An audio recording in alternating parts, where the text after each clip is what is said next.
it is also possible that you work in a group. So if you have an idea that you would like to do something together, it doesn't always mean that you have to open up a company because of that.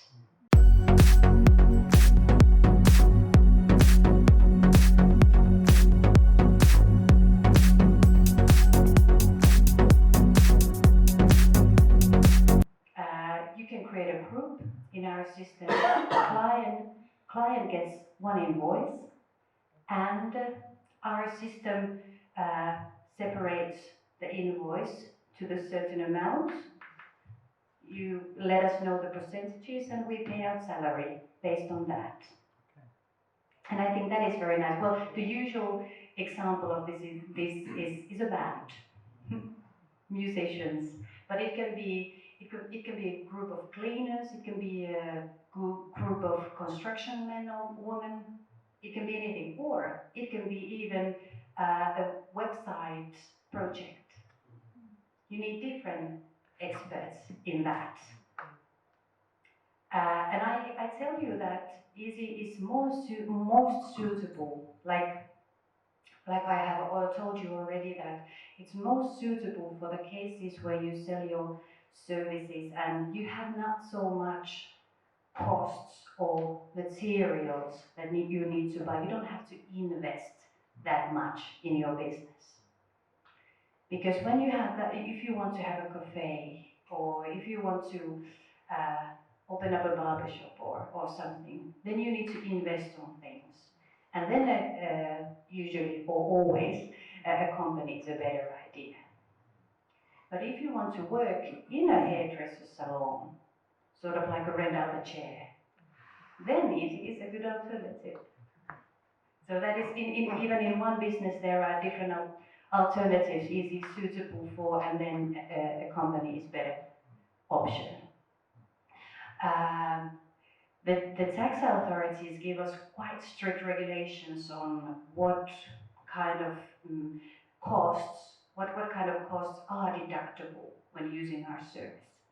And because always when you are an entrepreneur, you usually have some costs due to your entrepreneurship. And the tax authorities claim that those kind of costs that are straight due to the work that you are invoicing from the client. For example, a kitchen work. The construction man buys material and maybe paint or something, and he's invoicing them from client. Those materials are deductible. But if he needs to buy tools, or he has a storage that he pays rent for, those are not deductible through our service. But he can put those receipts in the personal taxation and get refund from there, most probably. But that is a big difference between a company and Easy, the costs. The big businesses, people in different businesses, I could tell you a few groups that are using our services a lot. I have mentioned a few: construction work, cleaners, artistic work, or the how do you say, more of creative businesses. Then we have a lot of this sort of like, yes, sports, well-being, personal trainers, different treatments, yes, hairdressers, DJs, and translators, yes, translators, quite a few, thank you. But you can see that they are, and yes, experts and consultants, for example, quite a few. But you can see that they are all those kind of businesses, and handicraft people also. Yes, though they are all that kind of businesses that you don't need to invest a lot to start. You can start working. And that is, I think, a very, very nice thing, that if you have an idea, just try.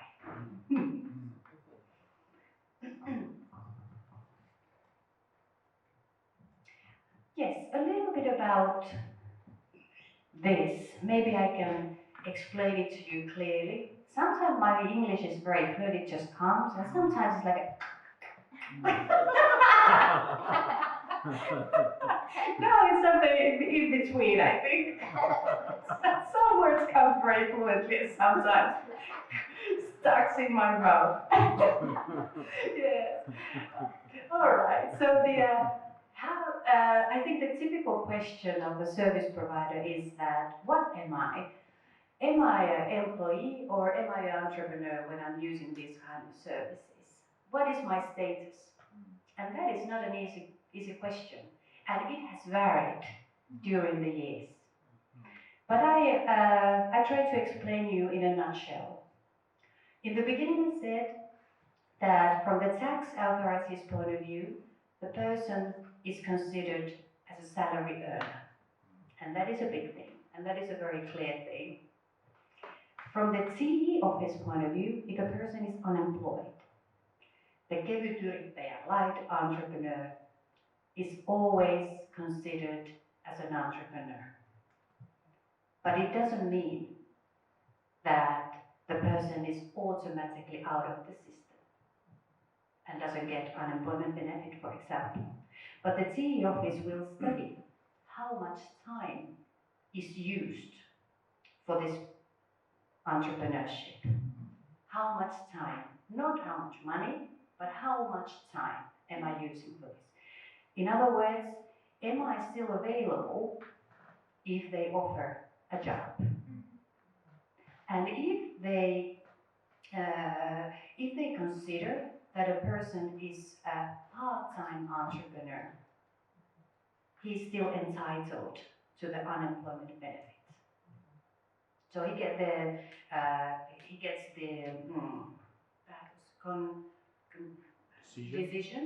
the decision, and then when he gets salary from Easy, he delivers the salary certificate to the fund or to Kela and get adjusted benefit. But it needs to be part-time. Yes, please. If you are a student, you don't necessarily receive all the benefits from Kela. So can you as a student be a customer of Easy? Definitely. Okay. And then this situation is not that tricky, because as a student you may earn a certain amount per year, right? There is this limit. Is it amount or is it hours that you work? Amount. An amount, yes, it goes with the hours also. Like you can only work 20 hours per week. Yeah. So but if you are collecting unemployment, if you are collecting like a student's some allowances, then it's based on amount. Okay. If you are not collecting any money from Kela or whatever, then it is based on hours. Okay. Yes. But I think as a student, it has, at least I know that it has been easier. Yeah. It's easier than when you are unemployed. Then the system, it makes it a little bit more complicated. Because there are this, you have this amount of money that you may earn, and you can give the salary certificate from that. Yes. If you're a student, and let's say for instance you are providing a service, like an expert as your consultant for let's take Ola for instance, he wants to consult his Nigerian company to sell their product in Finland. But he needs to send the invoice to Nigeria. Can you do that through Easy? Yes. Also, invoicing countries outside Finland is possible. And when invoicing an EU country, then it goes with this reverse charge. It means the value-added tax is zero, and they pay the value-added tax based on the taxation they have. But outside EU, it's usually zero. But we need to check it from the tax office. And all I will only get is money once the Nigerian company pays ways. Exactly. Yeah.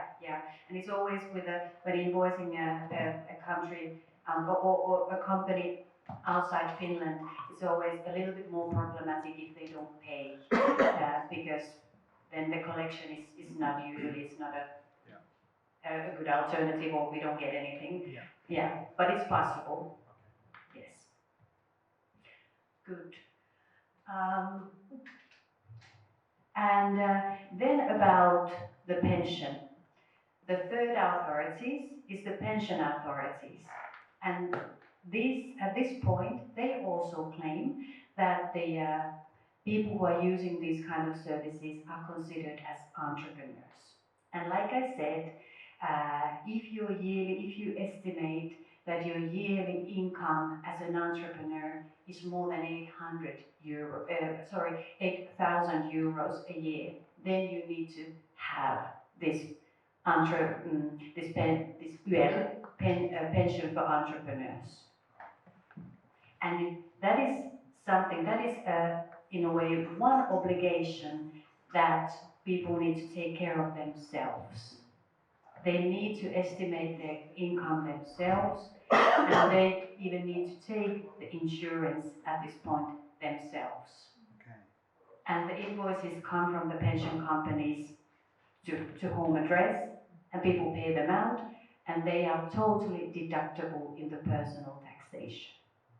And I think this is the most difficult thing to estimate that do I need it? What is going to be my yearly income as an entrepreneur next year? I don't even know what it's going to be next month, or it's very difficult to estimate those things. But still, in a way, this is the system at the moment, and it's the same thing as an entrepreneur. If you open up a company, this is the same thing, the same question. So you pay it upfront? Yes, you can. Yes, yeah, you estimated before. Yeah, upfront. That's the word. And you can have the invoices monthly, or you can pay it, of course, right away. But usually people want it monthly. Are you allowed to make adjustments? Yes, yes.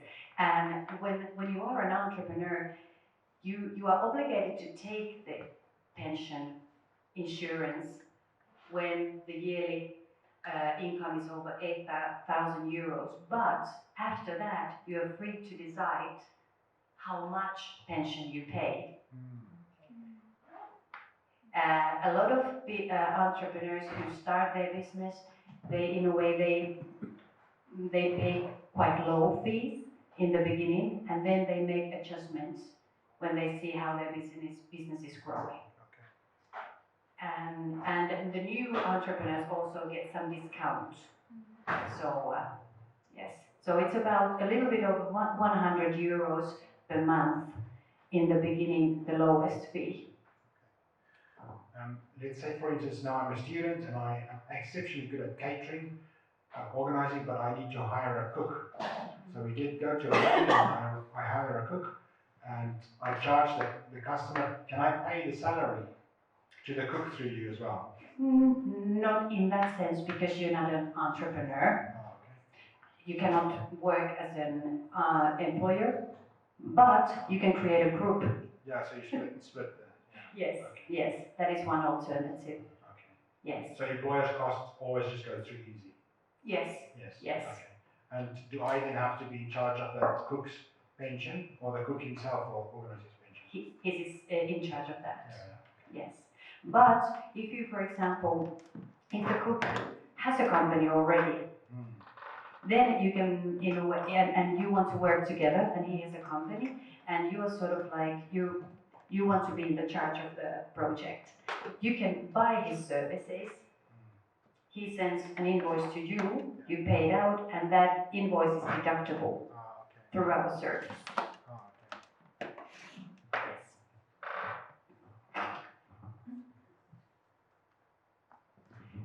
And then what the service costs, that is something that interests usually people. Like I said, there is no registration fee or sort of like using costs. We only pay, or the service providers only pay when they use their service. And when they have done the work and the client pays the invoice to our bank account. we start calculating the salary and our service fee is deducted. And in the beginning, it's 5%, and it will be calculated from the invoicing price after the value-added tax. So if, for example, this photographer, he sells a service, 1,000 euros plus the VAT, our service fee is calculated from 1,000 euros, which is 50 euros, plus the VAT, so 62 euros is the total cost for our service. And it will be collected automatically when we pay out the salary. And that is also deductible in the personal taxation, our service fee. And the more service provider invoice in time, the lower the service fee will be. It doesn't grow, it goes down.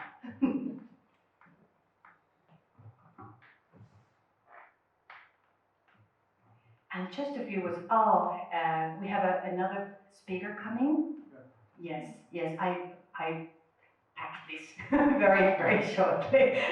Yes, so just a few words. If you want to use the service, first you register to our service with a net ID.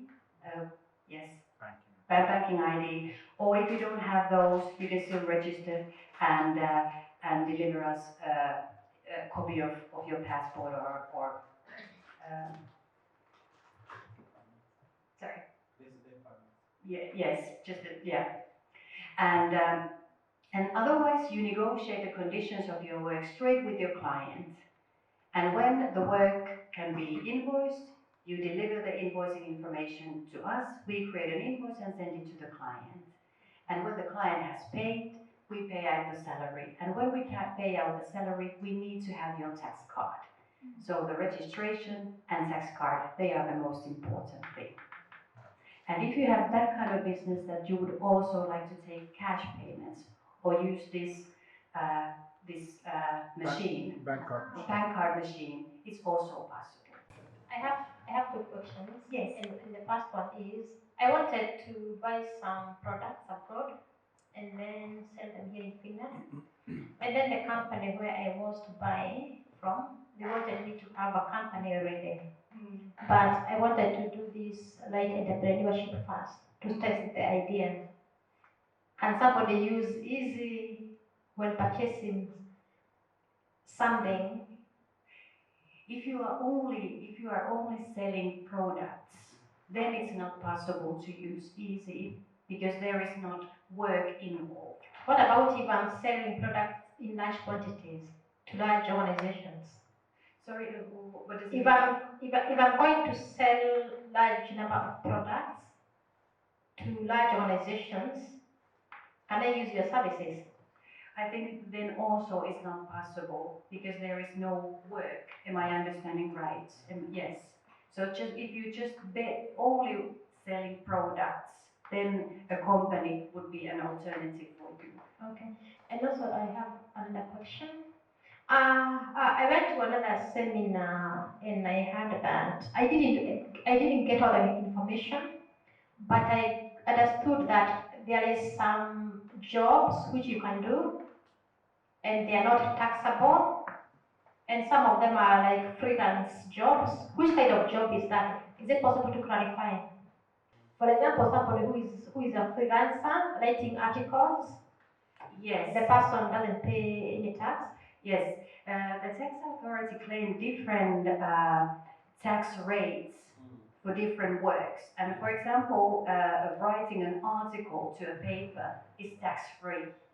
The usual taxation is 24%. But for example, artists, if you're doing a gig and you would invoice from that, it would be without a value-added tax. It's that because tax authorities claim so. Sports are 10%, but the general is 24% for most of the services. And the person who is doing YouTube videos pay tax in Finland? Yes, they do. Yeah. Okay. Yes, thanks. Okay, very, very good questions. I have a question. Can NGO non-profit organization use easy? Sorry, Non-profit organization.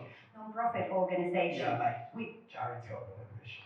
Yes, the service provider needs to be a private person, but the invoice can be sent to the organization. But the service provider itself needs to be a private person like me and you, not an organization. So a company cannot use the service, it needs to be a person who uses the service. So it's a no. It's a no. Very political. It's what I want to hear. Yes, you just want that, all right. Yes, okay. So I want to thank you so much. Thank you so much. And please contact us if you have any further questions.